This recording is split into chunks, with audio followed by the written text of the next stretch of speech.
con cualquiera sea el quórum que exista. Entonces, bien, la idea de hoy es hacer un conversatorio que significa intercambiar ideas, un intercambio de ideas sobre una temática. ¿Cuál es esa temática de este conversatorio? Queremos intercambiar ideas sobre la guerra actual. Una guerra, decimos, que no asoma paz ni humanidad. Una guerra que luce y apunta como interminable, creciente. Los últimos acontecimientos lo van diciendo. Al parecer, a esta hora, se puede ver como una guerra indetenible. Pues bien, no se trata en consecuencia, es la aspiración del conversatorio en tomar la vieja posición de que estamos con un bando y con otro. Porque esto, en nuestra opinión, no conduce a mejores resultados. Conduce a que nos situemos en el donde mismo, es decir, lo que somos pro A y pro B.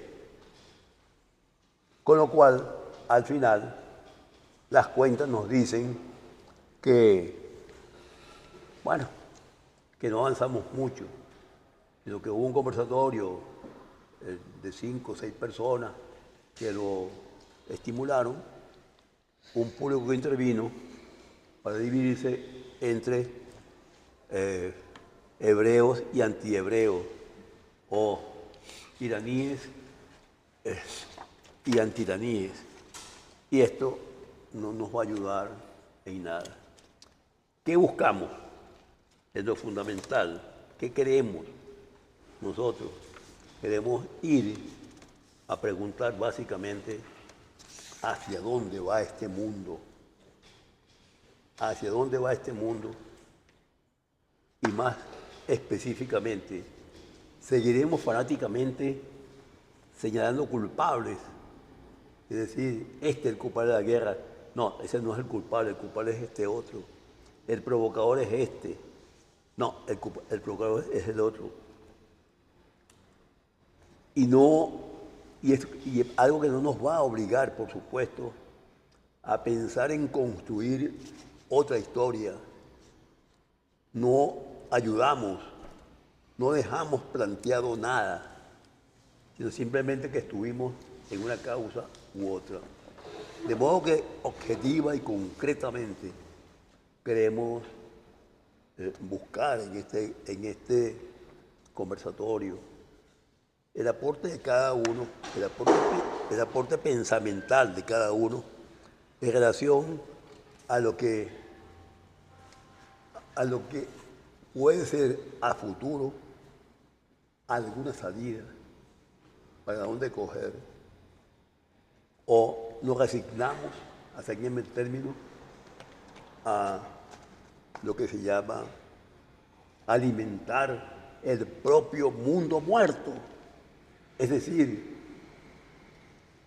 hasta ahora, el mundo en guerra, que es el mundo de la propiedad,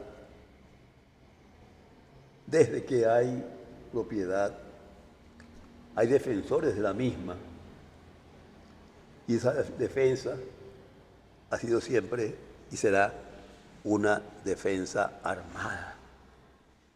Es decir, hemos vivido y padecido un mundo en guerra. Y el mundo en guerra es el mundo donde prevalece lo mío y lo tuyo.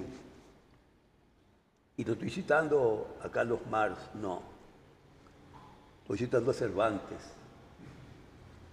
en aquel pasaje donde le explica a Sancho que la historia hasta ahora es y posiblemente seguirá siendo la historia de lo mío y lo tuyo. Es decir, mi propiedad por encima de todo lo demás, la cual voy a defender. Pues bien, ese mundo de la propiedad, ese mundo de la pertenencia, es el que seguiremos viendo, observando. Es decir, estamos condenados a no tener vida más allá de la propiedad. Es decir, no tenemos vida propia. No tenemos vida propia, tenemos vida propiedad. Esa es la idea. Seguiremos defendiendo esa posición, alimentando esa posición. O tenemos nosotros el deber, la obligación de montarnos en esta realidad y dejar a futuro al menos alguna idea, al menos nuestra inquietud sobre esa temática. Ojalá podamos entendernos en esa posición que a veces contrasta con la que tenemos encima, es decir, el esquema que tenemos desde siempre, el esquema que siempre hemos tenido. ¿Cómo está? Ojalá. Pues bien, yo creo que está puntualizado y por supuesto estoy tomando la idea de la síntesis, porque la idea aquí no es extenderse. Los conversatorios, como todos sabemos, tienen que regirse por el FLACS, es decir, que cada quien va aportando, pero de una manera breve, precisa, que nos permita que todos podamos intervenir, que todos podamos ciertamente intervenir. Porque hay que perder el temor a equivocarnos, como nos decía en muchas oportunidades el maestro García Vaca. El terror y el temor a equivocarnos nos mantiene ahora muy alejados de la participación en el mundo de las ideas, en el mundo del pensamiento. Pues bien, amigos, este es el conversatorio. ¿Hacia dónde va este mundo? Es un mundo que seguirá siendo mundo muerto. Seguiremos fanáticamente señalando culpables y sin pensar en construir otra historia. Ese es el proceso. Esa es la realidad. Pues bien, señores, proponemos que las intervenciones iniciales del conversatorio sean por el estricto orden alfabético. Es decir, comenzaría el profesor Luis Manuel Aguana, seguido por Luis Daniel Álvarez, seguido por Camilo Arcaya, Luis Marín, Blanca Rosa Mármol, que no está presente, Rafael Quiroz y Cecilia Sosa Gómez, que cerraría. Aspiramos, sugerimos que las intervenciones iniciales sean de 5 minutos, para que nos dé media hora el total. La segunda intervención, igual de 5 minutos. Con idea de que al terminar la primera intervención demos palabra abierta para que los asistentes puedan hacer algún agregado o pregunta o cuestionamiento. La única petición es que sea también intervenciones FLACS, porque si hay en el conversatorio intervenciones kilométricas, es decir, en cadena, deja de ser el conversatorio y para ser encadenatorio. Y no queremos un encadenador. Sí, porque a veces nos encadenamos para decir dos cosas, duramos media hora y no es la idea. Ha llegado la hora de la síntesis. Y si nosotros vamos fundamentalmente para las redes, es decir, las redes requieren síntesis. Porque nadie aguanta en las redes exposiciones kilométricas.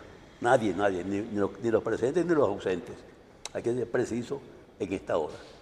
Pues bien, si no hay inconvenientes, comenzamos en el orden establecido con el profesor Luis. Por invitarme a reflexionar de nuevo sobre temas cruciales para el pensamiento crítico universitario. Es un honor de estar de nuevo en la sala E, de esta cátedra, símbolo de orgullo para nuestra universidad y el país. La pregunta central de hoy es desafiante. ¿Hacia dónde va este mundo muerto? Personalmente me conformaría con conocer el rumbo de nuestro país. Calificar el mundo como muerto me parece pesimista, aunque hay fuerzas que insisten en llevarlo a la guerra, un negocio históricamente lucrativo. Sin embargo, una guerra de aniquilación total dejaría poco que disfrutar a sus promotores. Más allá de los intereses políticos o asiáticos, como suele plantearse, es el resultado de múltiples variables que convergen de manera imprevista y en estos minutos trataré de esbozar algunas claves de ese pensamiento. Estados Unidos ya no es lo que era.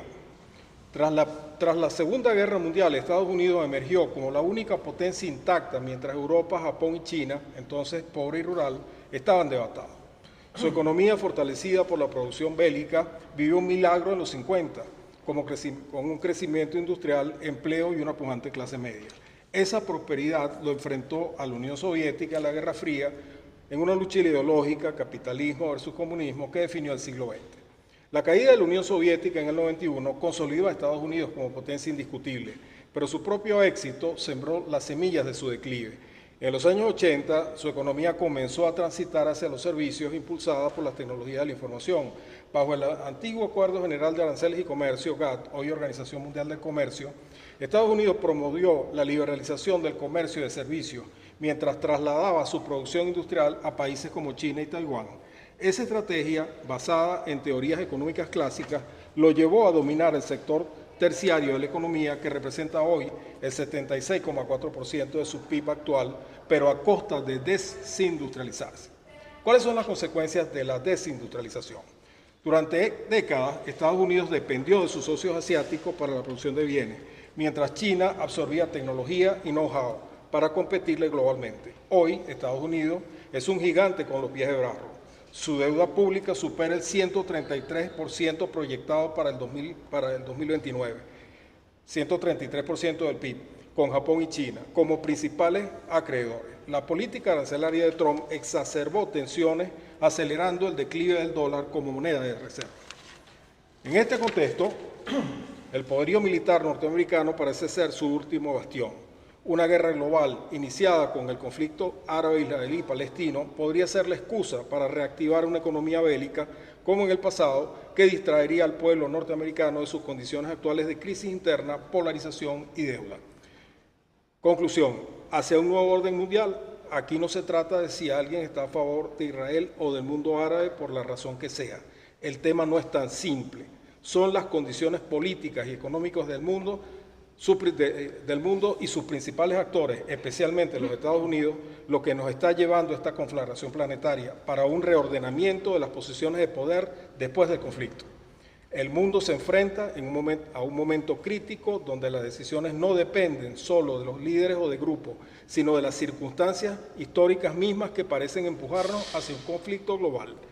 La gran pregunta final de la cátedra de si seremos capaces de construir un futuro basado en la vida y la paz, o seguiremos en la senda que nos imprimen en los mecanismos del capital y sus ganancias y valores, yo creo que ni lo uno ni lo otro.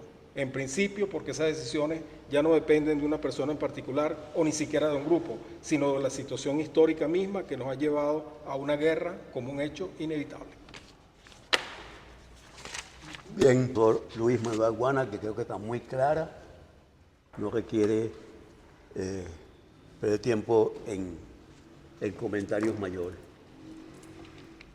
Lo único que no podía señalar como cuestión básica es que no considera que este es un mundo muerto, sino que es un mundo que todavía tiene esperanza, que todavía tiene posibilidades. Y ve la otra parte importante, llamativa, es la política norteamericana como entidad, como búsqueda de la salvación de ese magno imperio. ¿Hasta dónde podrá mantenerse esa hegemonía? La confrontación de los dos imperios, el llamado oriental y occidental, parece ser que es algo hoy materialmente irreversible. Irreversible. Eso significa una confrontación que no sabemos cuántas vidas dejará en el camino. Segunda intervención, profesor Luis Daniel Álvarez. Estaba que el enfoque que se viene planteando, a mi entender, es el válido, porque la realidad nos lleva constantemente a circunscribir todo conflicto, toda coyuntura, en un marco numérico de intereses, de desarrollo, de cifras, en muchos casos, que deshumanizan a la estructura. Entonces, cuando usted decía la guerra, la cultura de la muerte incluso de la humanidad como un planteamiento, yo le decía que ese es el debate que tenemos que dar, porque no solo en este conflicto que se está dando y que incluso cambió de variables desde el momento de la convocatoria hasta la tarde de hoy, donde en este instante se siguen dando coyunturas y realidades, sino en el conflicto, lamentablemente cada vez más olvidado, entre Rusia y Ucrania, en las coyunturas del Extremo Oriente e incluso en algunas guerras civiles que se mantienen, donde ya ni siquiera hay centimetraje noticioso. Entonces, que vengamos a hablar de la humanidad como esencia, de la reivindicación del ser humano en medio de su discernimiento, genera esperanza y creo yo que es la primera idea que uno tiene que esbozar. No hay un mundo muerto en la medida en que nosotros estamos prestando atención. Evidentemente quisiéramos nuestra sala llena, concurrida, pero que nosotros estemos dando la discusión y el debate ya es un elemento que genera esperanza. Hay detrás de todo esto, evidentemente, una reivindicación adicional. Además, cobra aún mayor vigencia el día de hoy, Día del Abogado, el enaltecer el rol de la justicia en medio de todo esto. Porque tenemos que salir, evidentemente, de las categorías que tratan de convertirnos en prisioneros de una realidad. ¿Quién puede o no tener razón en un conflicto?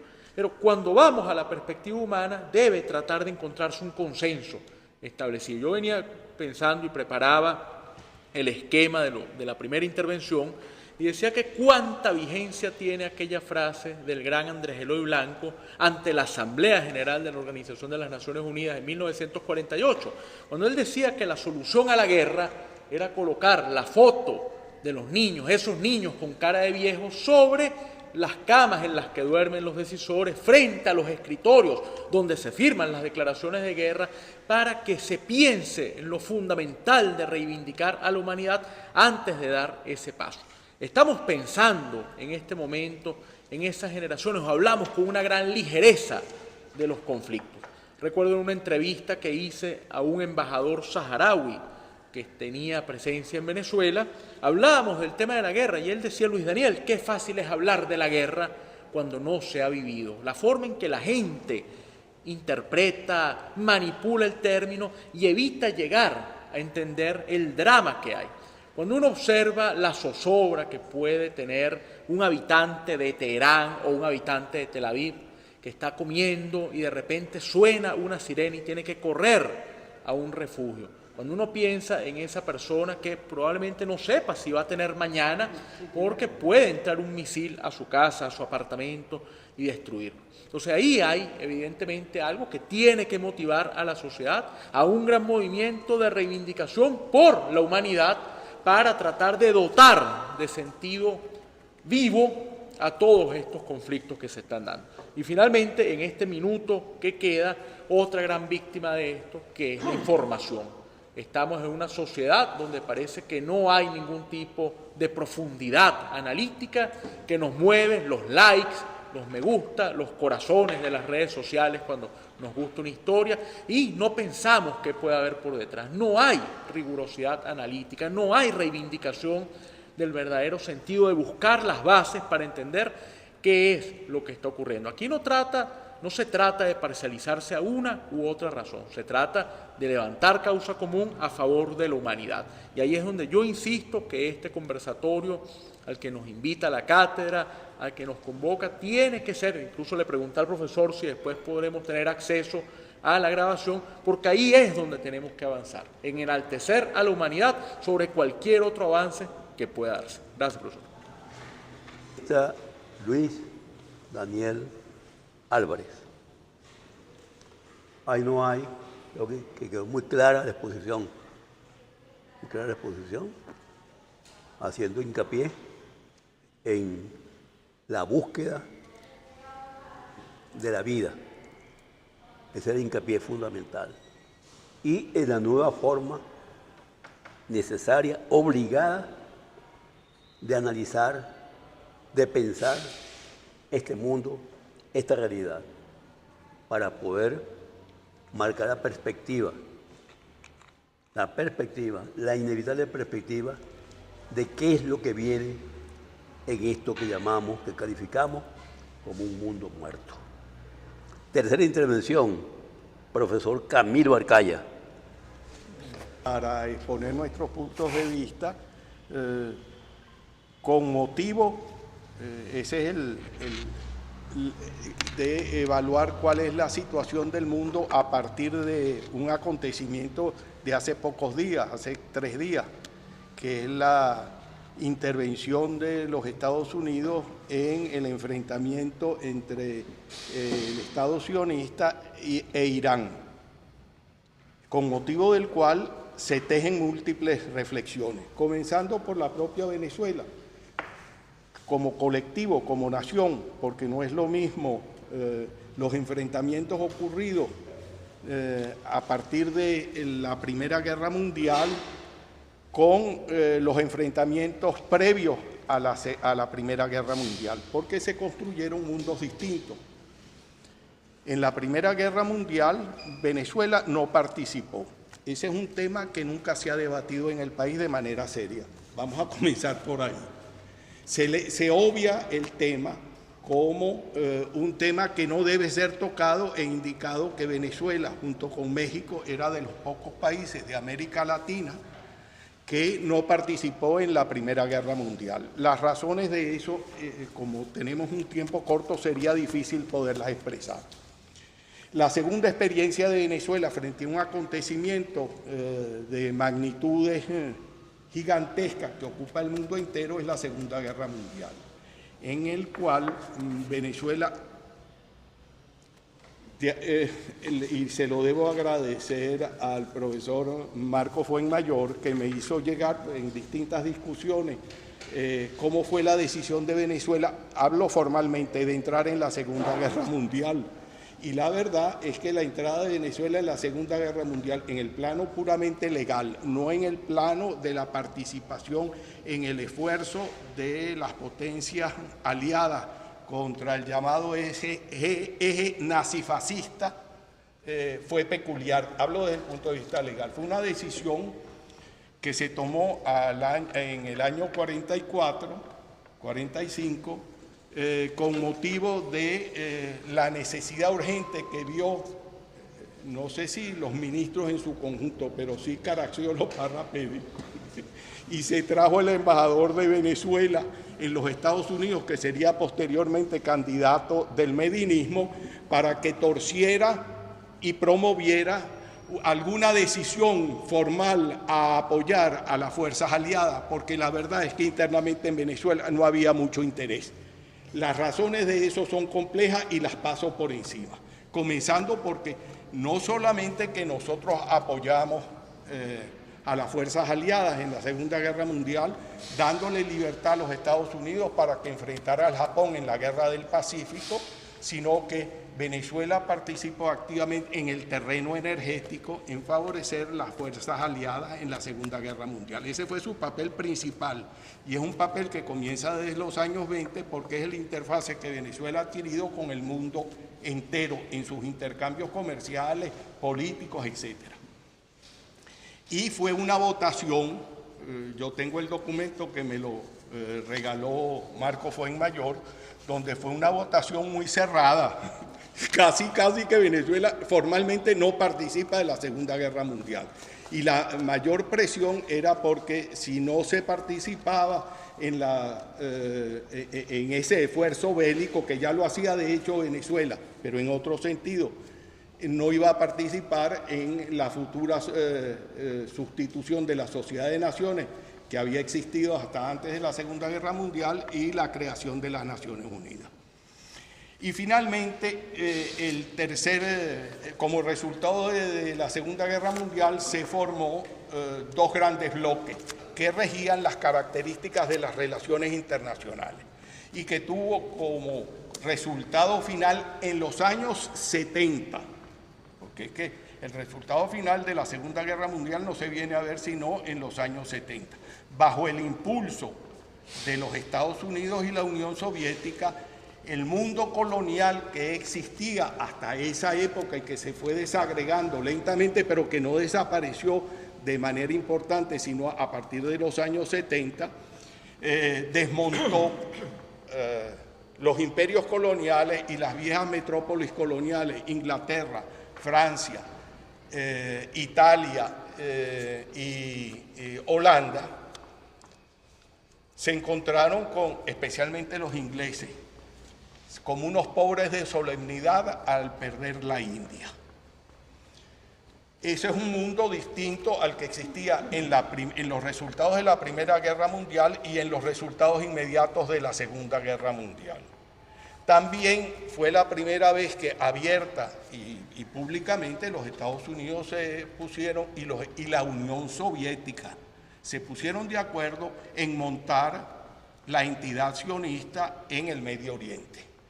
Era un Estado que no existía previamente y que es el producto de un acuerdo entre la Unión Soviética y los Estados Unidos, que por cierto nunca han asumido la responsabilidad de ese hecho hasta ahora. Y volvemos entonces a la situación actual, con la desaparición de la Unión Soviética y con los trastornos que puso en el orden internacional la Segunda Guerra Mundial y la desaparición del mundo colonial y la creación de unas Naciones Unidas, por ejemplo, que tiene cientos y tantos de países presentes. La estructura del mundo cambió totalmente. La Unión Soviética desapareció, fue sustituida por Rusia, que no es exactamente un heredero total desde el punto de vista geográfico y político de la Unión Soviética, que casi la Unión Soviética sí fue el sucesor del imperio zarista. En este caso lo que quedó, en el caso de Rusia, fue una parte, geográficamente hablando y políticamente hablando, del viejo estructura política de la Unión Soviética. Ahora, en este momento, creo que me queda muy poco tiempo. La estructura que se presenta a partir de la intervención norteamericana se puede dividir en tres problemas que se han unido. El primer problema es los enfrentamientos que dio origen al enfrentamiento norteamericano es entre la entidad sionista e Irán. Eso es lo primero, que son dos estados distintos, religiosamente dirigidos. Esto es, el judaísmo se considera la religión oficial del Estado de Israel y la República Islámica es, ¿cómo se llama?, un estado donde la religión es musulmana.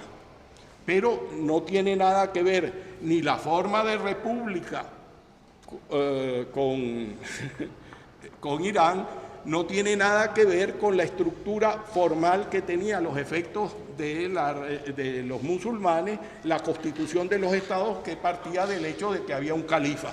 Al tú proclamar la república se acabó esa vaina, ya no existe ningún vínculo con una tradición de más de 1000 años en formas políticas para el mundo musulmán y las creencias que parten del Corán.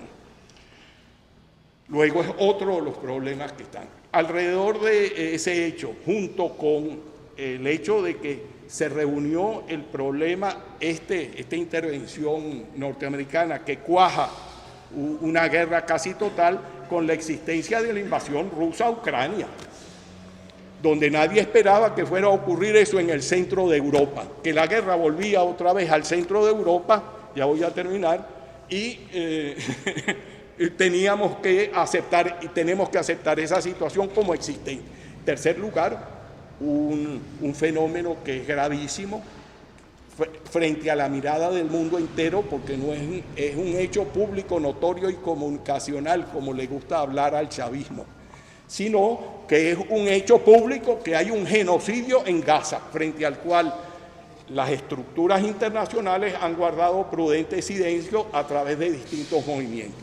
Bueno, con este panorama que se ha alterado es que Venezuela tendría que reflexionar su posición en esta situación internacional agravada, porque ni en la Primera Guerra Mundial, ni en la Segunda Guerra Mundial, ni en el enfrentamiento entre la Unión Soviética y los Estados Unidos, la polarización de Venezuela frente a un campo o frente a grupos de intereses era tan potente como la que existe hoy en Venezuela. Bueno, hasta aquí llega mi intervención. Bien, consumió sus dos intervenciones. Consumió las dos en una.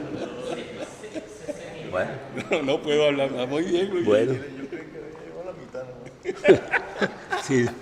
Entonces, vamos a la tercera exposición, recordando que estamos preguntando sobre si estamos ahora en un mundo muerto y si seguimos nosotros defendiendo posiciones o si buscamos alguna perspectiva o si invocamos el pensamiento que nos lleve a señalar nuevas perspectivas. Cuarta intervención, profesor Luis Marín. No tenemos mucho tiempo como para hacer más. Los hechos son más o menos los siguientes. Estamos en guerra.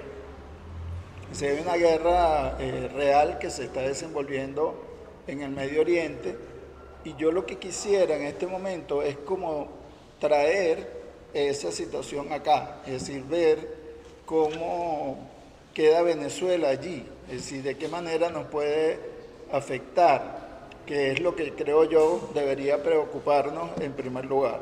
Si cómo quedamos nosotros ahí. Hay un conflicto en el que podemos tener varias cosas, vamos a decir, como ciertas, así que no son discutibles. Por ejemplo, que el régimen reinante en Venezuela se ha alineado con Irán.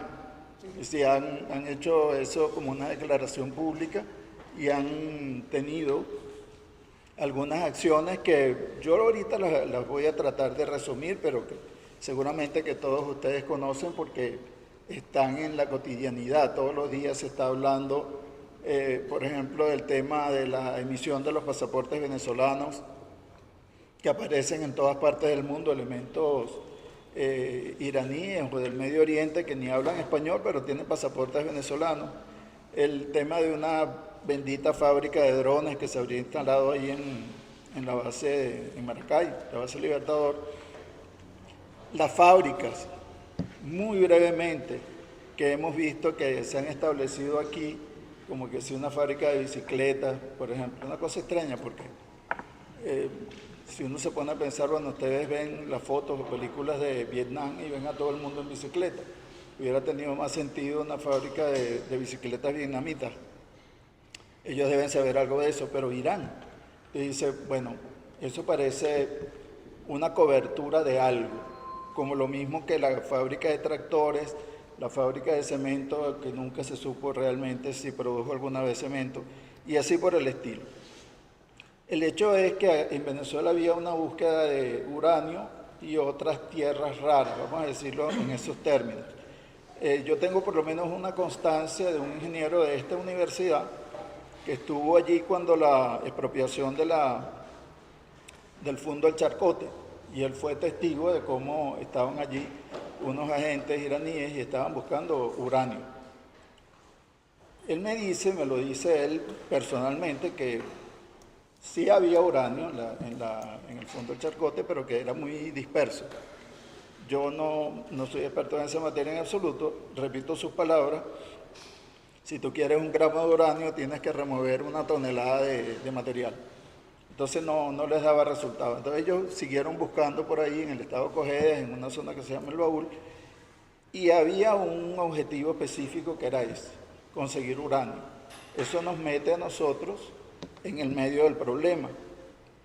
Luego está ese centro nada comercial que se llama Megasis, que son unas tiendas o hipermercados iraníes. El avión de Ezeiza, famosísimo, hace unos años atrás, que nunca se aclaró qué fue lo que pasó allí. Fue un avión que llegó, que fue detenido, que tuvo toda una serie de peripecias que yo no puedo resumir en este momento, pero que al fin y al cabo fue una cosa allí que no quedó del todo clara.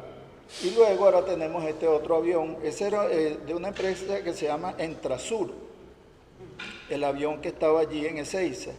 Y luego ahora tenemos otro en Teherán, un avión de Conviasa, que bueno, unas informaciones dicen que está atrapado en un hangar, otra información te dice que no, que trajo a un personal venezolano que nadie sabe qué estaba haciendo allí, pero lo trajeron junto con otros altos funcionarios iraníes.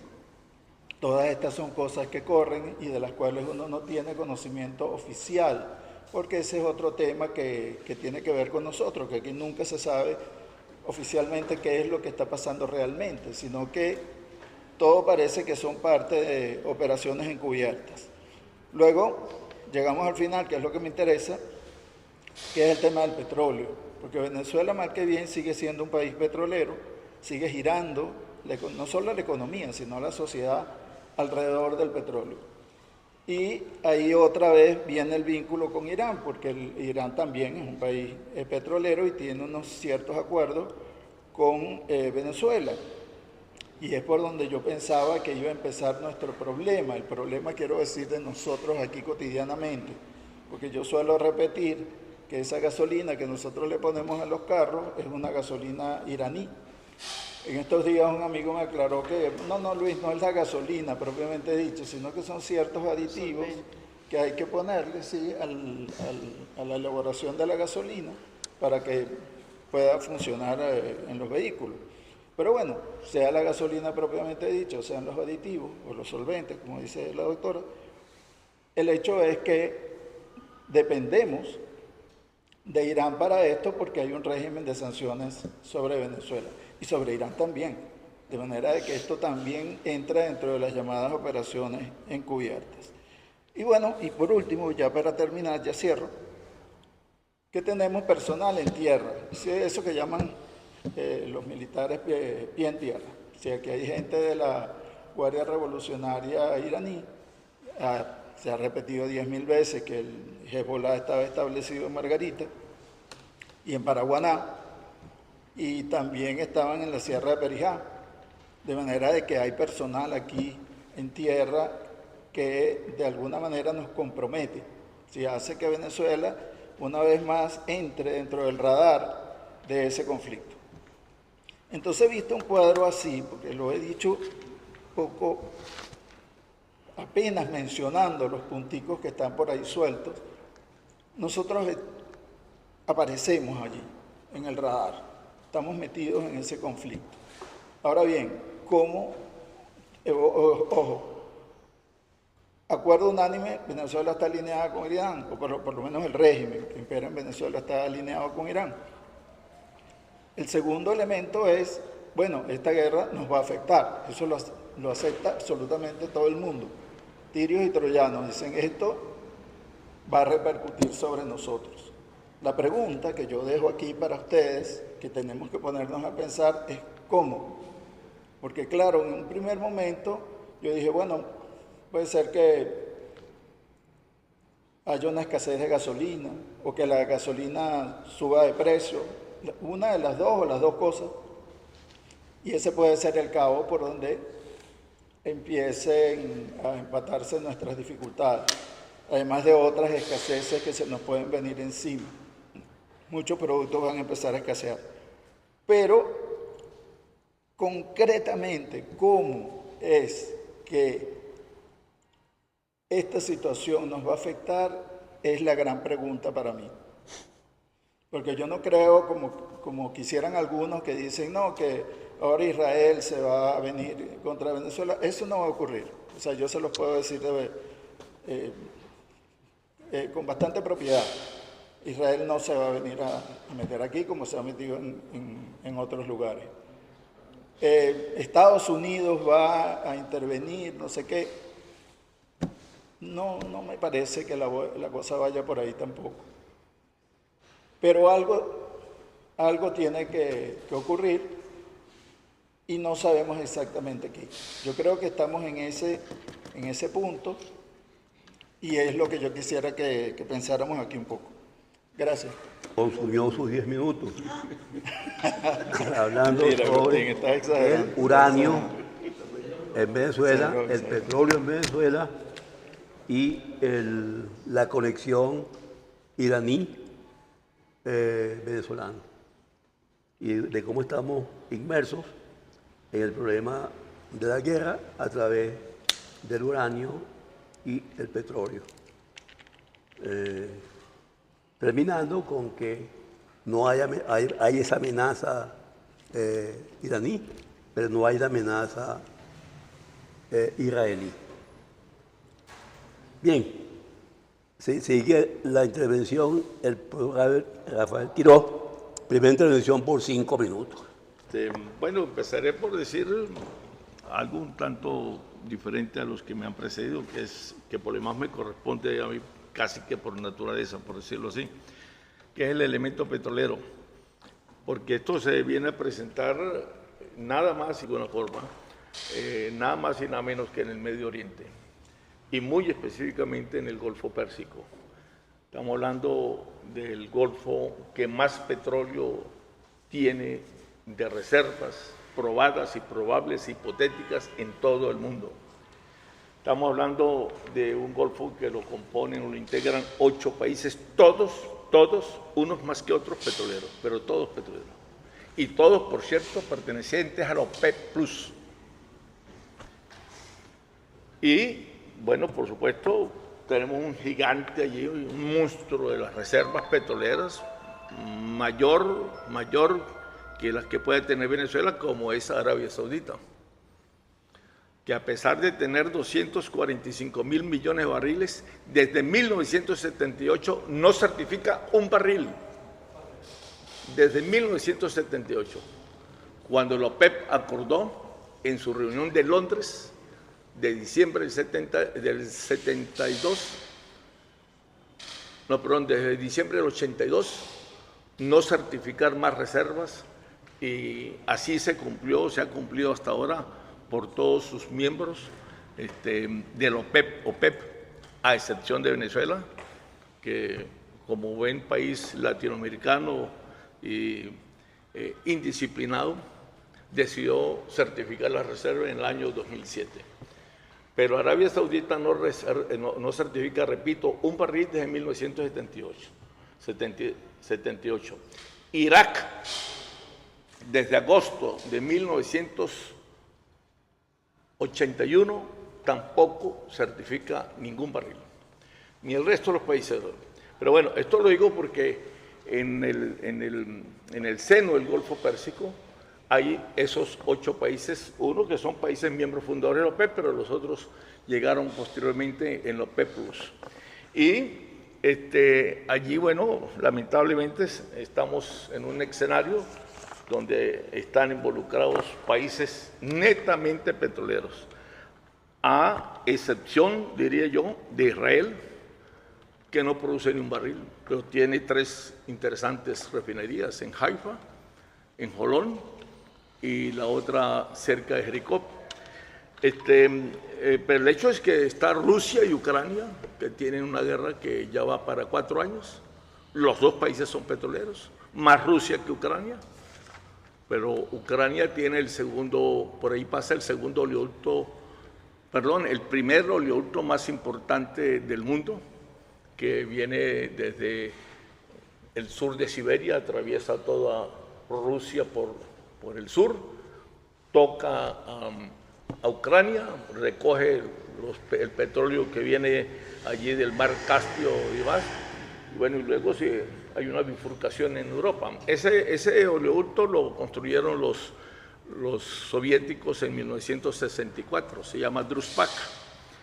Pero más allá de eso, de la guerra Rusia-Ucrania, tenemos, el problema es que hay una especie de ensalada de muchas guerras, porque estaba también entonces la confrontación Israel-Hamas, que arrancó el 7 de octubre del año antepasado, Israel-Hezbollah, latente, la situación de India con Pakistán, y ahora, bueno, viene a rebasar el vaso la situación Israel-Irak, donde interviene allí de asomado, de invitado, como ustedes quieran llamarlo, nada más y nada menos Estados Unidos, que hoy por hoy es el primer país productor de petróleo del mundo, el primer país consumidor de petróleo del mundo y el tercer país importador de petróleo del mundo. Un monstruo en términos de lo que es el comercio de los hidrocarburos. Y por supuesto, por complemento, se encuentra Omán, que junto con Irán ejercen la soberanía en el estrecho de Hormuz. Por eso ese estrecho pasa diariamente 20 millones, alrededor de 20 millones de barriles. Unos días más que 20 millones y otros días menos, un poquito menos que 20 millones. 20 millones, y de esos 20 millones, estamos hablando de 20 millones que constituye el 20% de la producción mundial de petróleo, o sea, de los 104.3 millones de barriles que se producen en todo el mundo, por allí pasan alrededor de 20. Ese 20% de esa producción equivale al 25% de la comercialización total del petróleo en el mundo, porque no todo lo que se produce se comercializa, claro, pues. Y aparte eso constituye el 30% del transporte marítimo mundial de petróleo. Es decir, estamos hablando prácticamente el ombligo central del mercado de los hidrocarburos. La amenaza o el temor está en que Irán y Omán, o uno de los dos, porque repito, ejercen soberanía en la parte más angosta de ese estrecho, ejercen plena soberanía, puedan trancar el estrecho. Omán no tendría problemas porque va a recibir petróleo, va a exportar petróleo por la parte oriental, de sus costas orientales, que no forman parte del estrecho. Está retirado unos 600 kilómetros más o menos. Pero Irán sí se compromete a sí mismo, puesto que en el estrecho de Hormuz, si ciertamente pasa todos estos barriles que les dije a ustedes, 20 millones, por ahí pasa el 70% de todas las importaciones de Irán.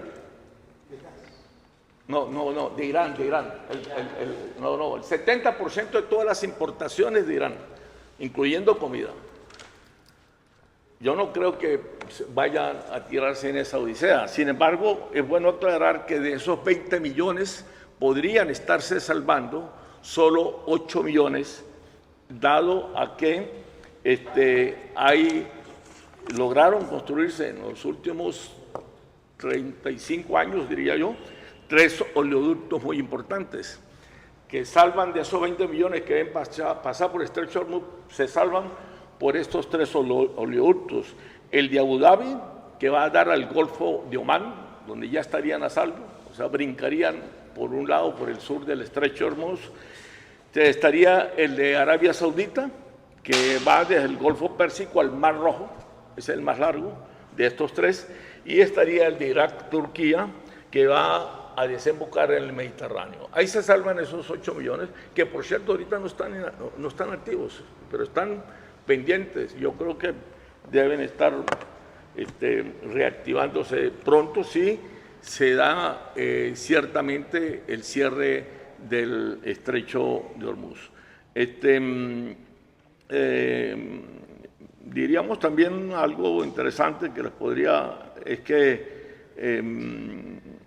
el ataque de Israel a las instalaciones nucleares de Irán, por supuesto, más allá de cualquier consideración que podamos hacer sobre ello. Sin duda alguna hay una provocación abierta a Irán, y la actitud de Estados Unidos es tan o más provocadora también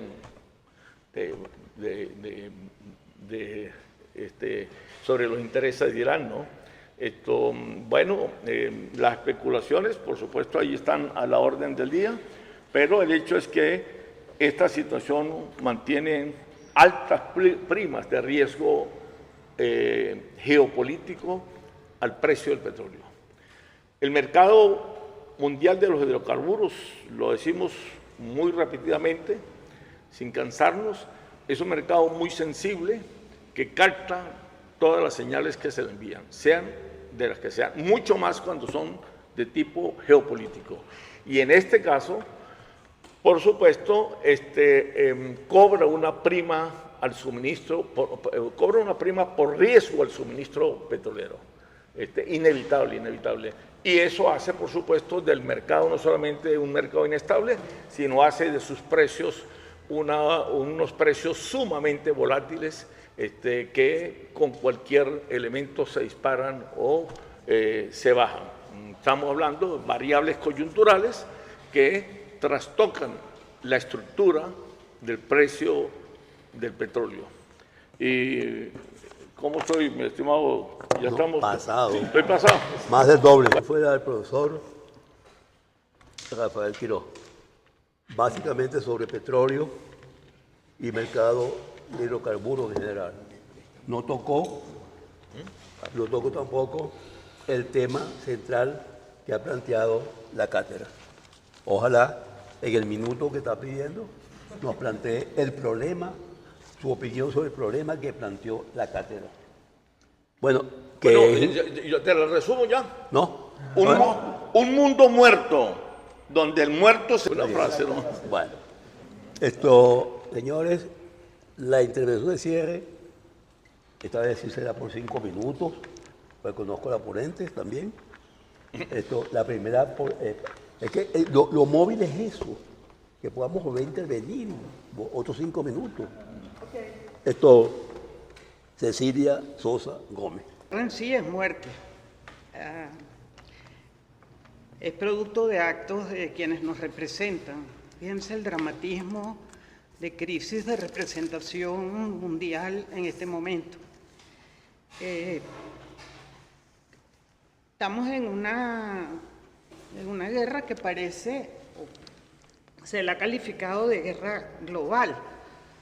Es tan global que hasta nosotros estamos metidos en el lío sin estar en la guerra. Sin embargo, me ha parecido esta guerra, y posiblemente sería interesante profundizar, una especie de competencia de armas de guerra, una especie como de cómo lucho mostrando que tengo más poder. Es decir, hay una tensión en el aparataje que voy a sacar para matar gente. No es para otra cosa, voy a matar gente y yo diría que esta es una guerra, un conflicto que se ubica en el terreno territorial. ¿Qué quiero decir con esto? Fíjense, la inteligencia artificial que se ha usado en esta guerra hace que la inteligencia artificial que nos dan a nosotros los civiles sea un juguetico. O sea, nos tiraron un juguetico y estamos, bueno, cada uno está en un teléfono buscando cuál usa. Pero en realidad la inteligencia artificial fue hecha para la guerra. Yo creo que ese es un factor que hay que considerar. En segundo lugar, son ataques deliberados. O sea, esto no es una guerra que, bueno, porque me corrieron el límite. No. Esto es una guerra, como digo yo, para mostrar una tecnología superior cada uno y, en mi opinión, en busca de tierras raras. Esto es un tema de yo necesito los 17 elementos químicos esenciales para tecnologías modernas, baterías celulares y fundamentalmente apoyo militar. Estamos tan sofisticados que ahora a la guerra le ponemos nombre. Una se llama Operación del ataque de Estados Unidos en Irán. Operación. No estamos en guerra, es una operación. Y el otro se llama Los Leones de qué? No me acuerdo ahorita, pero se llama Los Leones Emergentes. Tampoco estamos en guerra, yo no le he declarado la guerra a Irán. Es decir, que inclusive la forma en que estamos llevando esto casi es como haciendo desaparecer que hay guerra. Y claro, estamos haciendo desaparecer los muertos, que es lo que me parece más grave. Es decir, ¿qué voy a hacer con los muertos? ¿Los cuantifico? ¿Tanto? Ajá. Bueno, hay que dar apoyo a esos muertos. No sé, me parece que la explicación que dio en Estados Unidos, usamos 7 bombarderos B-2, después usamos 125 bombarderos Tomahawk, después unos submarinos que, pero Dios mío, pero por favor, sí, qué inhumanidad hay aquí, ¿no?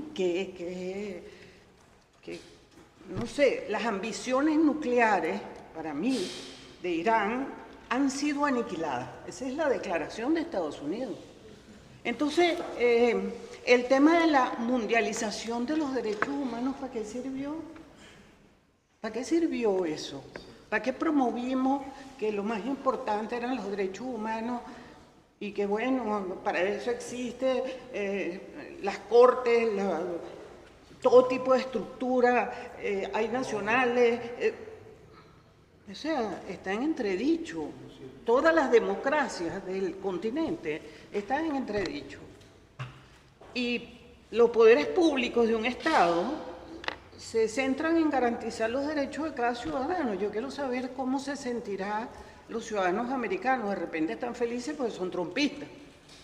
Pero ¿cómo van a valorar las consecuencias de lo que está pasando? ¿O es que creen que Irán no les puede tirar un bombazo a los Estados Unidos? No sé, es como... aquí hay una lucha porque el colectivo que está conectado, porque además esta es una guerra que seguimos por teléfono, una guerra inmediata, o sea, nosotros estamos viviendo la guerra, claro, no nos cae la bomba encima todavía. En tiempo real. Una cosa que quería, si me permite, y con esto concluyo, me gustaría decirles cuál es el deber ser en Venezuela frente a una guerra. En primer lugar, nosotros por primera vez somos una república que está sostenida sobre la paz internacional. O sea, eso es lo que dice la Constitución. Estamos sostenidos en una paz internacional, en una cooperación pacífica, en una no intervención, en el respeto de la autodeterminación de los pueblos. Y para los militares, ojo, es decir, que yo no puedo declarar que eso que se está haciendo está perfecto. No puedo, o sea, constitucionalmente no lo puedo hacer. Lo hago porque, bueno, la Constitución está para ponérselo a los pájaros cuando no, que lo ensucien.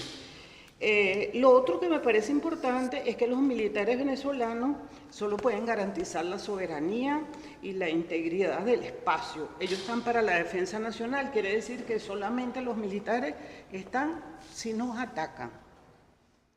¿Ok? Pero ellos no están para incorporarse a ningún cuerpo. No entiendo cómo los militares se fueron a presentar a la embajada de Irán a prestar, a firmar un libro con todo un séquito como de 30 personas. Es una cosa, o sea, Venezuela a través de su gobierno quiere mostrarle al mundo que está con Irán. Eso es lo que está haciendo. ¿Y quién nos preguntó algo? Sí, creo que nosotros somos simplemente potenciales muertos. Es verdad. Es que yo creo que uno tiene que ser realista. potenciales muertos de una guerra en la que no tenemos en principio, bueno, porque hacemos los drones, que deben ser los que le venden, no los que usa Irán, sino, no sé, lo que le vende a alguien, porque no sé cómo será ese control de calidad, pero bueno. De manera que ese es mi planteamiento. Yo creo que estamos metidos en un tronco de problemas, no político, estamos en un problema de guerra. Entonces, ¿qué hacemos con eso? Es decir, que vamos a decir que es inconstitucional, que haga esto. No, yo creo que nosotros tenemos que hacer que la gente tome conciencia de lo que está pasando. Por lo menos ese es mi planteamiento. Y para eso esta reunión es clave. La profesora Cecilia Sosa Gómez, también de 10 minutos. Ahora bien, es decir que de las 6 intervenciones se salvó la del profesor Aguana y el profesor Luis Daniel Alves. Esto, digo ahora, la intervención de nosotros, los que estamos al lado allá de los ponentes, brevísimo, para no incurrir en el pecado de la dispersión. Pero vayamos a lo concreto, por favor. Es decir, las preguntas son básicas. No estamos aquí, no es el tema hoy, aunque todo está mezclado, por supuesto, la parte económica, política, social, etc. Estamos viendo un cuerpo de ideas con los cuales, buscando un cuerpo de ideas, con los cuales podamos dejar señales de otra perspectiva que no sea la guerra, que no sea la muerte. Hasta ahora el mundo se resuelve a punta de muertos. No ha habido ninguna confrontación mundial que no tenga como bandera fundamental el número de muertos. Esa es nuestra máxima preocupación. De allí que hablemos de un mundo muerto. Todos hemos jugado a la muerte, a contar los muertos. ¿Dónde está la otra historia? ¿Dónde están las otras ideas de un mundo sin muertos? No existe. Estamos condenados entonces a morir sin haber vivido. Todos esperamos la muerte, todos esperamos la muerte, todos. Esa es la idea. Sumisamente,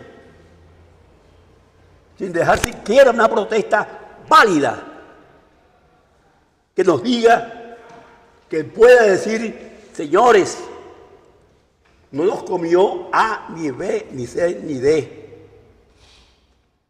No nos comieron las cifras del petróleo, ni del uranio, ni de todos los recovecos. No. Fuimos más allá del uranio y del petróleo y dejamos planteados algunos problemas básicos de lo que se ha llamado formalmente humanidad. ¿Cuál humanidad si no hay vida? ¿Cuál humanidad? Este es el fondo que podemos llamar, algunos lo llamarían filosófico, ideológico o político, no importa cómo se llame, pero es la petición que queremos hacer. Hemos jugado en esta historia, en los analistas, hemos jugado simplemente a las cifras, al hecho mismo, pero no hemos jugado a dejar testimonio que signifique la posibilidad de abrir camino. Ese es el punto de vista que mantenemos en la cátedra.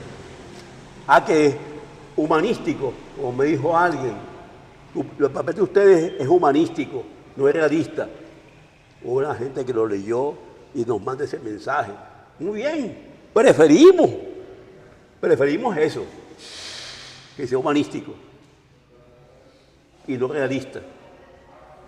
Porque queremos ver un poquito más allá. Pero bueno, les toca a ustedes, compañeros. Sobre Venezuela, que Venezuela está en el radar. ¿Por qué? Bueno, aquí hay bases basilísticas de Irán en Paraguaná. Está la fábrica no en Maracay, sino en Valencia.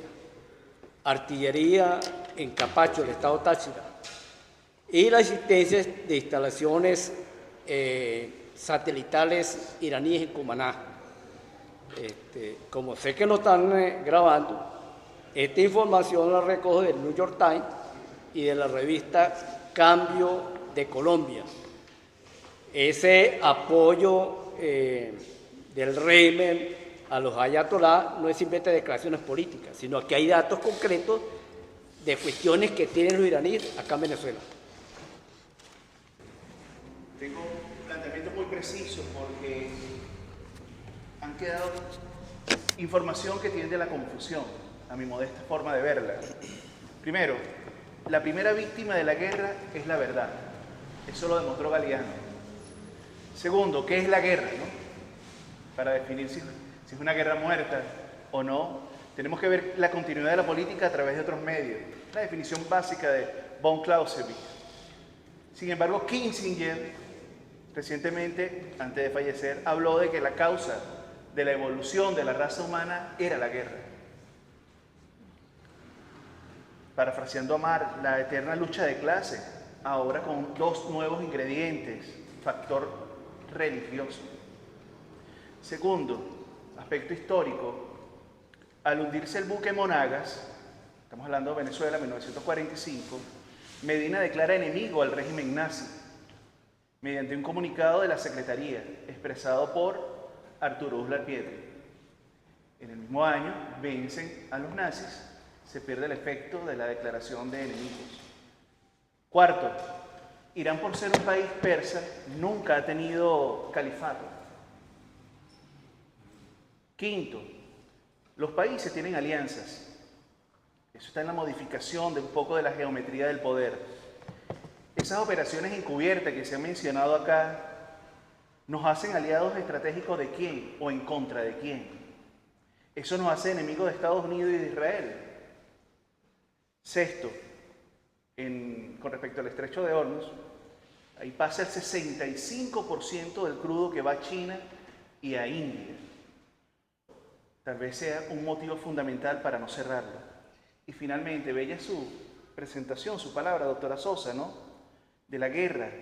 Una guerra con ataques preventivos, una guerra con ataques retaliativos, una guerra con ataques justificativos, que termina siendo una guerra no convencional que nos persigue a todos, que nos incluye a todos.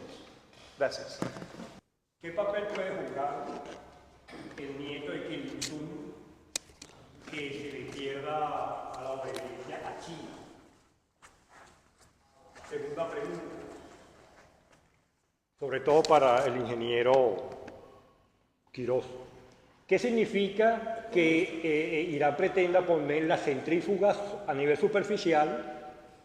Y vamos a suponer que esa es una estrategia de tipo autosuicidio, pero con la condición de que, bueno, vamos a poner que se haya procesado uranio envejecido, o sea, ¿cuál es la proyección que pueda arropar eso a Europa parecido a lo que pasó con Chernóbil o con otros accidentes como Fukuyama?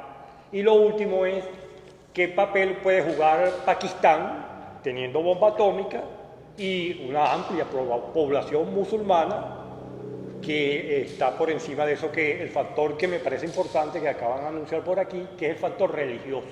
¿Hasta qué punto la hermandad musulmana mundial, aparte de Yemen, por supuesto, que Yemen ya lo están sometiendo, pueda hacer bastante fuerza demográfica a largo plazo en todo este conflicto?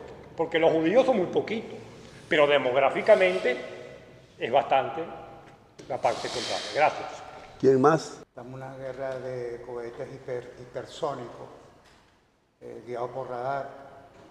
Y bueno, ya Elon Musk salió que él va a bloquear todas las comunicaciones porque él es el rey de la comunicación. Yo creo que hay que irse un poquito para atrás. El 60%, que lo puede ratificar el doctor Quiroz, el 60% del petróleo de los aliados se lo producía Venezuela. Venezuela siempre fue neutral en todas las guerras. La posición de geopolítica de Venezuela lo tiene. Yo siempre lo digo, nosotros le damos el oxígeno al mundo, porque tenemos la tierra, tenemos el macizo guayanés.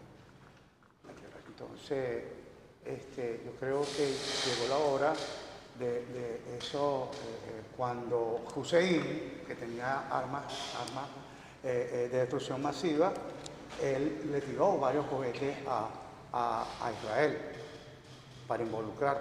Ahora Israel está rodeado, porque Israel ha peleado con todos sus aliados, con todos los musulmanes, con Irán, con Irak, entonces es la guerra santa. Yo lo digo normalmente, así coloquialmente, es la guerra de Alá contra Jehová. Entonces, Israel es un estado pequeño, Irán inmensamente grande. Entonces, se metieron en esta locura y ahora están, mismo Rusia, Irán lo armó Rusia y China, imagínense. Tienen cohetes hipersónicos, salen de la atmósfera y lo controlan por radar. Entonces, por primera vez en la historia, están atacando a Jerusalén. Y siempre lo digo así, Hitler no estaba tan equivocado. Hitler quería terminar a los judíos y a los gitanos, porque ninguno de los dos tiene tierra ni país. El Estado judío se formó en 1946, después de la Segunda Guerra Mundial. Y aquí en los astilleros de Barranca, ahí frente a Puerto Ordaz, venían submarinos alemanes a reparar los submarinos. Venezuela siempre fue neutral en todas las guerras. Vienen esto a los hermanos iraníes. O sea, nosotros somos más hermanos de los gringos, porque somos americanos, que de los iraníes. Entonces lo toman, para mí es un payaso. Le hace fiesta a los rusos y resulta ser que allá están aliados los rusos, porque los judíos le deben a los rusos la liberación de Sarnovi, cuando el holocausto judío. Ahora, bueno, repito, los judíos no tienen tierra ni país, ellos se creen la raza superior. Ellos le están un muchacho homosexual, lo matan, le están un muchacho paralítico y lo matan, un muchacho mongólico lo matan.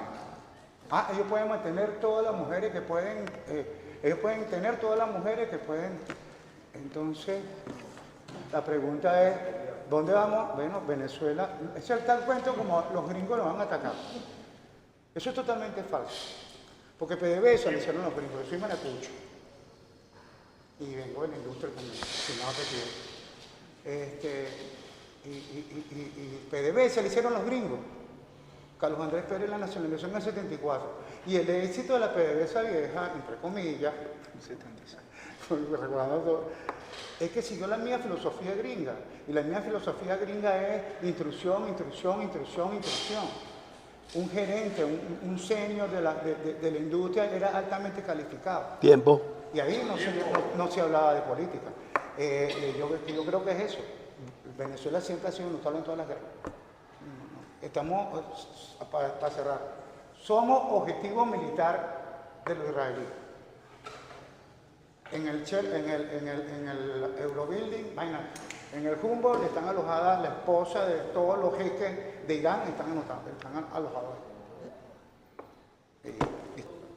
Vamos con la segunda vuelta. En el caso del profesor Aguana son 5 minutos. Bien, cuando Agustín nos invitó para esta reunión, los Estados Unidos no habían incursionado. Habla un poco más alto porque no se oye. Cuando Agustín nos invitó para esta reunión, los Estados Unidos no habían entrado en Irak. De hecho, esta intervención mía, la primera parte, pensé reescribirla en función de lo sucedido con los Estados Unidos, pero decidí dejarla por una cosa que también dice allí, que esto no es más, o lo que está ocurriendo en el mundo, insisto, no es más nada que un proceso. Y es un proceso que ha venido decantándose en distintas partes del tiempo. Cuando yo insisto en el tema de la decisión de los servicios, y los economistas se deben acordar de eso, porque en Venezuela se dio una gran discusión en eso, en el Ministerio de Relaciones Exteriores, porque por qué los Estados Unidos nos estaban metiendo en una discusión en el marco del Acuerdo General de Aranceles y Comercio. Entonces, y eso lo estamos viendo ahora cuando Estados Unidos toma la decisión con Trump de cerrar prácticamente la frontera a los bienes provenientes de China. Acuérdense que China ahorita es el 80%, produce el 80% o más de la producción de bienes del mundo, y los Estados Unidos son su primer mercado. Entonces, la situación aquí de lo que estamos hablando es un balance de poder importantísimo donde se están enfrentando dos fuerzas que de verdad que son de un tamaño tal que en algún momento nos va a tocar. Si es que en este momento, claro está que nos ha tocado, pero muy tangencialmente. Y tangencialmente me refiero, la charla o las intervenciones no están planteadas desde el punto de vista de como lo planteó el profesor Muñoz, no estaban planteadas para Venezuela particularmente. Yo creo que de Venezuela podríamos hacer otra decisión. Exacto, otra cátedra Pío Tamayo para eso. Pero yo siento que en este momento el problema es en dónde nos vamos a anotar nosotros, después de todo esto. Es decir, ¿dónde va a quedar parada Venezuela después de toda esta confrontación? Y yo siento que, por un lado, tenemos una oposición, y ahí me voy a desviar un poco, tenemos una oposición que quiere seguir agarrada de los Estados Unidos, desde el punto de vista incluso hasta de política interna, y por otro lado tenemos un régimen, un gobierno, como lo que ustedes quieran llamar, que está prácticamente agarrado de los hilos de la potencia emergente que representa la República Popular China. Todos ustedes deben haber visto en las noticias el puerto gigantesco financiado por la República Popular China en Perú, que va directo sin pasar por Canal de Panamá, que va directo a proveer bienes a Latinoamérica. De hecho, ya están haciendo los acuerdos en Colombia y están haciendo los acuerdos en Ecuador para aterrizar esa ruta que se está haciendo de la Franja de la Seda. Entonces, ¿cómo vamos a quedar nosotros en ese nuevo mundo? Es lo que deberíamos empezar a estar pensando, porque sí, y con esto cierro, si el régimen logra, para los petroleros, si el régimen logra, con los acuerdos que firmó con China, echar adelante la industria petrolera, porque a los chinos no les importa que les paguen, ellos pueden poner esos reales ellos, para echar a andar la gasolina, que ya dejará de ser de Irán, sino de China. Y además empiezan a entrar los reales por el lado que empieza a establecerse con el yuan digital y prácticamente todas las monedas del otro lado, entonces aquí vamos a tener chinos para rato. Entonces, si esto no se resuelve en el término de la distancia, realmente vamos a tener una conversación completamente distinta dentro de unos años aquí. Sin comentario, está muy claro. Otro de 5 minutos, Luis Daniel Álvarez. Puede haber humanidad si no privan valores y principios. Ahora, si hay algo que uno pudiese apreciar que está muerto, es la institucionalidad que debe pararse de manera firme frente a esto. Usted nos decía, siempre que debemos tratar de encontrar propuestas, no quedarnos en el debate frío, en el encuentro, más allá de ciertas diferencias que puede haber con intervenciones, a lo mejor consenso con algunos, y nos vamos, ya, como dice Joan Manuel Serrat, se acabó la fiesta, todo vuelve a su estructura normal, sino qué propuesta debe haber. Y todo parece indicar que estamos en una realidad donde no hay parámetros, los que deben hasta cierto punto convocar, poner orden, establecer parámetros y líneas de acción, no pueden hacerlo porque se han quedado en una visión estática y en un proceso que, mientras el mundo evoluciona, ellos mantienen su mismo entramado. Las Naciones Unidas, la Organización de las Naciones Unidas, sigue respondiendo a una lógica y a una realidad que pareciera no tener ningún tipo de sentido. Se quedó en la fotografía de los llamados vencedores de la guerra en 1945, los países que en una metáfora orwelliana donde todos los animales son iguales, pero algunos animales son más iguales que otros en ese Consejo de Seguridad, donde 5 países son los que tienen el derecho preferente de voto, lo que uno llama derecho a veto, y donde entonces ha quedado un mundo que no ha entendido que debe avanzarse hacia la estructuración de otros polos y de otros focos que tienen también posibilidades de surgir. El mundo del 45 no es el mismo mundo del año 2025. Han surgido otros países, hay un proceso de descolonización que ha avanzado, hay otras realidades, incluso hay áreas del mundo que empiezan a levantar la voz. Pero el mundo avanza desde una perspectiva, uno podría decir, geométrica, y se ha quedado la institucionalidad en una dinámica aritmética que no termina brindando respuestas. Por supuesto, uno no va a encontrar que las Naciones Unidas puedan hacer algún tipo de acción para frenar lo que está ocurriendo en este momento en un mapa donde podríamos cambiarle incluso el título al encuentro de la Cátedra Pío Tamayo en la tarde de hoy y no hablar de Irán-Israel, sino hablar de Ucrania-Rusia, o hablar de China y Taiwán, o hablar de cualquier otra cantidad de asuntos que hay. Entonces eso por un lado, la falta de una institucionalidad que pueda al menos debatir la realidad y hacer la pregunta de qué mundo es el que tenemos. Y el otro aspecto donde sí juega un rol primordial todo es el tema de la información, porque estamos en una posmodernidad con los elementos de la posverdad, donde no hay profundización de ningún tipo, donde no hay un andamiaje, porque no existen instituciones, porque no hay parámetros, estamos a un clic de distancia, podemos tener con nuestros teléfonos celulares la información que queramos tener. La doctora Sosa Gómez hablaba de la inteligencia artificial como un recurso adicional, donde simplemente le preguntamos a cualquier chat que nos haga un resumen de alguna dinámica y nos lo da, pero no estamos entendiendo. Estamos atiborrados de información, con una cantidad de contenidos, con gran capacidad de almacenamiento en nuestros teléfonos inteligentes, pero discernimos como humanidad, preguntamos qué vamos a hacer. Y el gran problema de todo eso es que en una realidad volátil y dinámica como la que tenemos, lo que es noticia hasta el día de hoy, probablemente mañana no lo sea. Y yo podría, en ánimo de provocación, dejar preguntas en el aire. ¿Quién se acuerda, por ejemplo, que hace un par de semanas atentaron contra un senador en Colombia? ¿Quién se acuerda de la situación que hay en Gaza?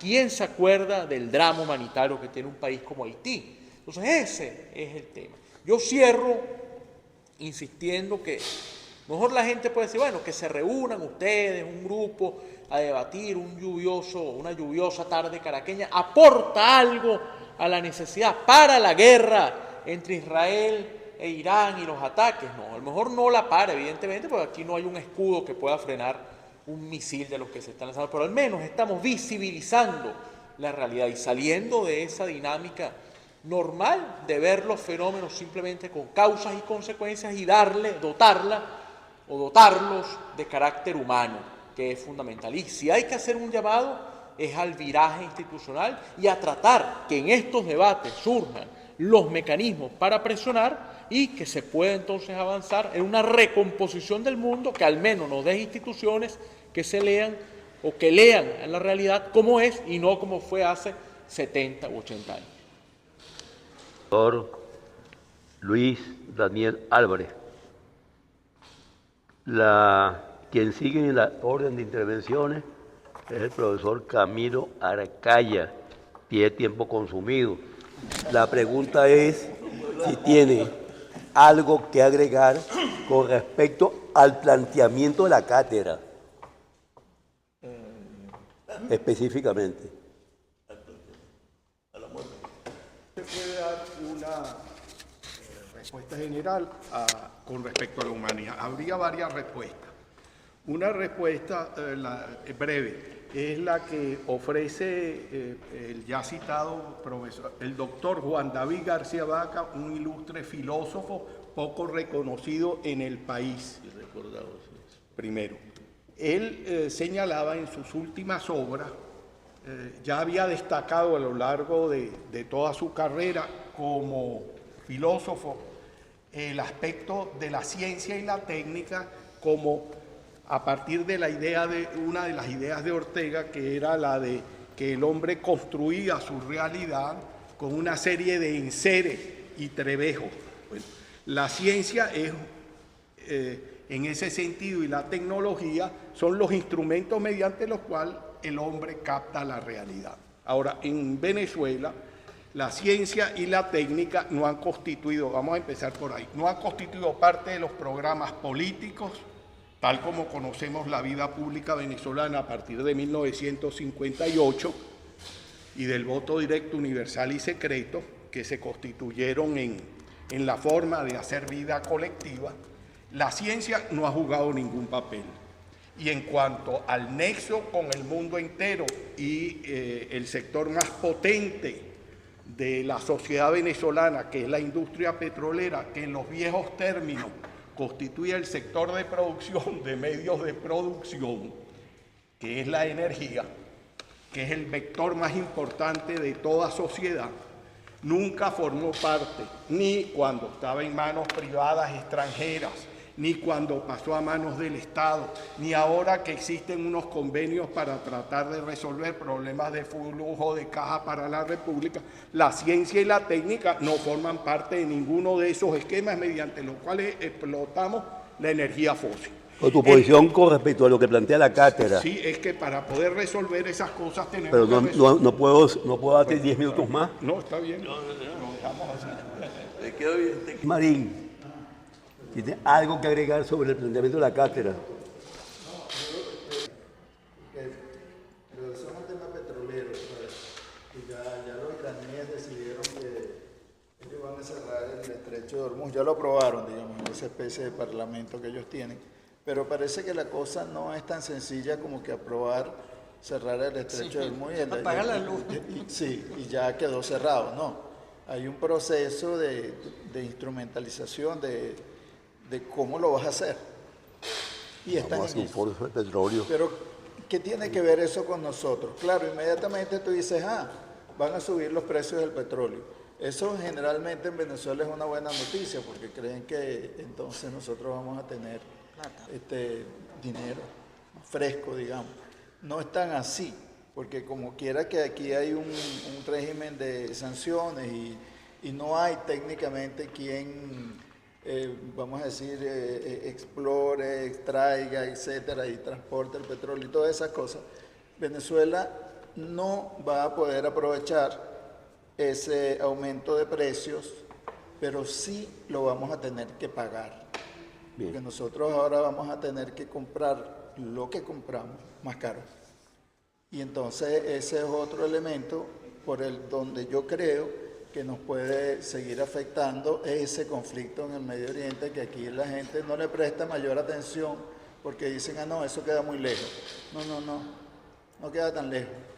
Nosotros vamos a tener que pagar la factura. Por eso yo los invito una vez más, con eso termino, a que pensemos cómo es que esta cuestión nos va a afectar. Bien. ¿Y qué es lo que vamos a hacer? El profesor Quiroz ya puso su conclusión, dijo lo que le correspondía. La profesora Cecilia Sosa Gómez tiene 2 minutos para agregar la conclusión. Rápido. Ajá. Yo digo que las decisiones de Venezuela en relación al conflicto son irrelevantes. Las decisiones de Venezuela van a ser tomadas fuera de Venezuela. Los ciudadanos venezolanos es que están en aprieto, porque no saben qué decisiones se van a tomar en referencia a Venezuela. El segundo punto que me parece que me queda dando vuelta, y me imagino que ustedes también, es si esta guerra va a cesar pronto o va a ser una larga guerra. Si oímos a Trump, en 24 horas se puede acabar la guerra, pero a él tampoco le ha funcionado ese calendario. Hay un elemento que sí me gustaría agregar al análisis, que es el elemento de las iglesias. La postura de la Iglesia Católica, con el nuevo Papa, está llamando a un cese al fuego. Está pensando en la gente que está sufriendo, supuestamente. Está llamando a un cese al fuego. No sé, me parece que ese es un mensaje que hay que atender, porque me parece que la oferta de paz va a venir de la Iglesia Católica y es una oferta de convivencia. Es una oferta de convivencia de las iglesias.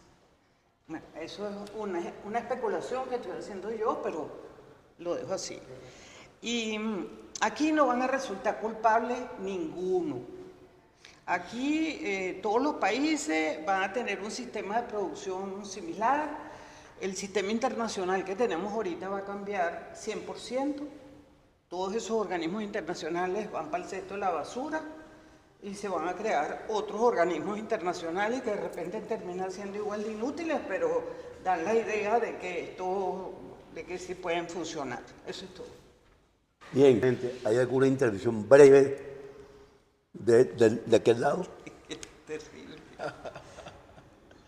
¿Nadie? Rafael Quiroz quiere decir algo. ¿Nadie? Fue mayor. ¿Cómo va a quedar Venezuela ahora?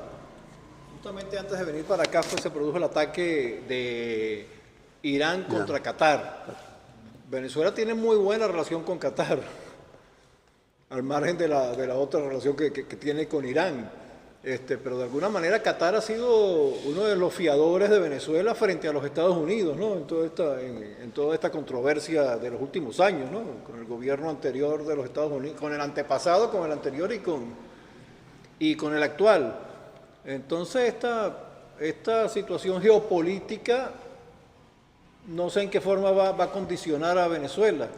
Ya tenemos las experiencias de la Primera y sobre todo de la Segunda Guerra Mundial, ¿no? En el cual Venezuela era estratégicamente importantísima y fue cuando Venezuela se dio cuenta de la importancia que tenía, ¿no? Ahora, en esta oportunidad, no sé qué irá a aprender Venezuela con esta situación y cómo va a reaccionar. Bien. Temática. Por ejemplo, la guerra y Venezuela. Como que es una temática que tenemos que trabajar.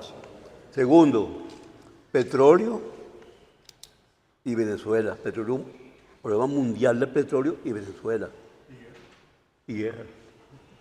Esto vamos a tener que fraccionar, porque nosotros no vemos la cuestión en conjunto, sino que la vemos de manera fraccionada. Esa como que es nuestra metodología, nuestra forma. Entonces,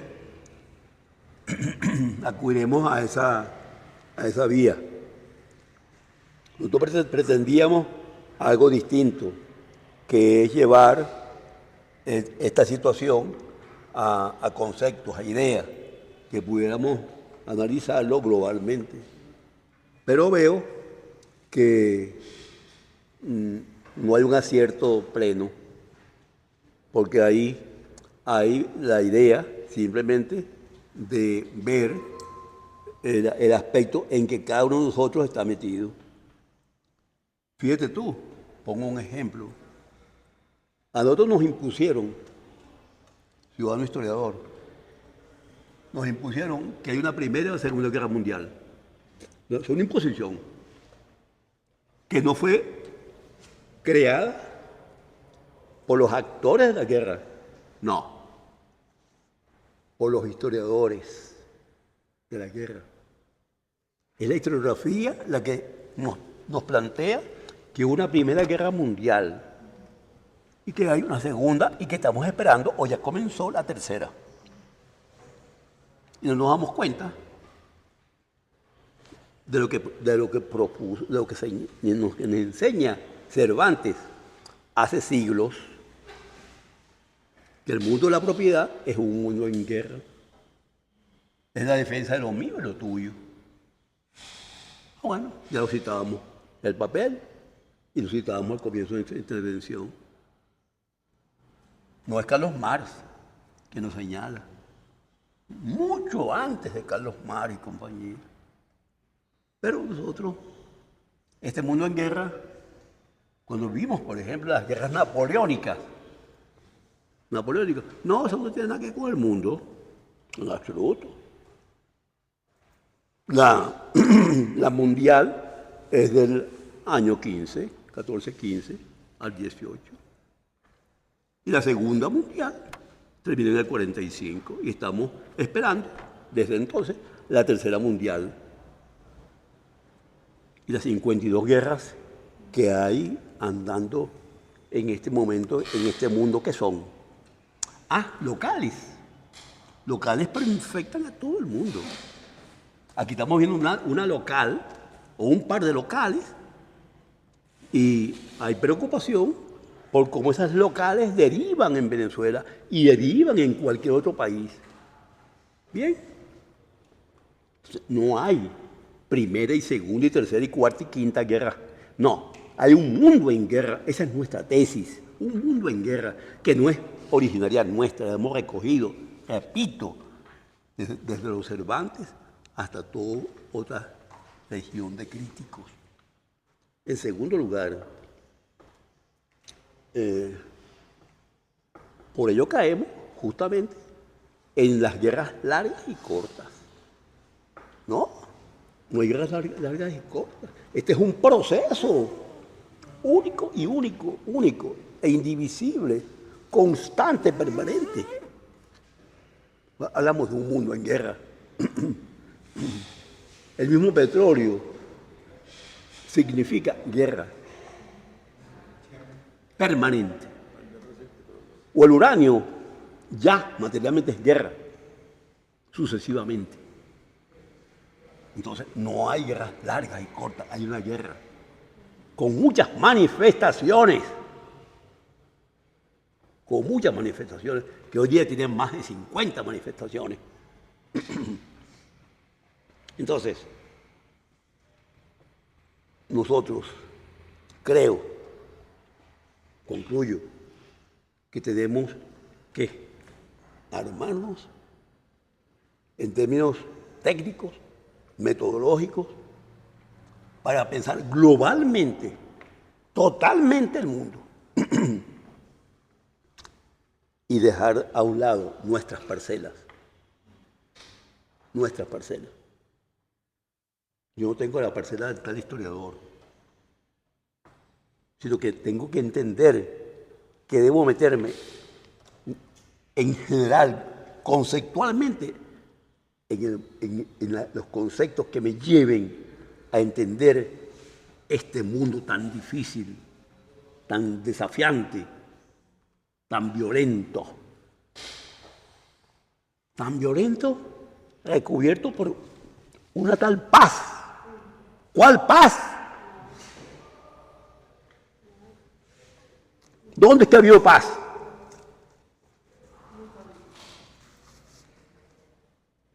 Entonces no es que la iglesia, recordaba Cecilia ahorita, busque la paz. ¿Cuál paz busca la iglesia? ¿O qué paz puede buscar nadie? La paz es un discurso. Más nada. Luchamos por la paz.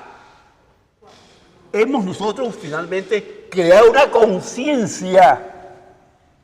Nosotros, supuestamente educadores, hemos creado conciencia en la gente que nos asiste, en la gente que tenemos frente a nosotros, de la necesidad de pensar este mundo en forma distinta a como nos han vendido la historia interesada, amañada, interesada.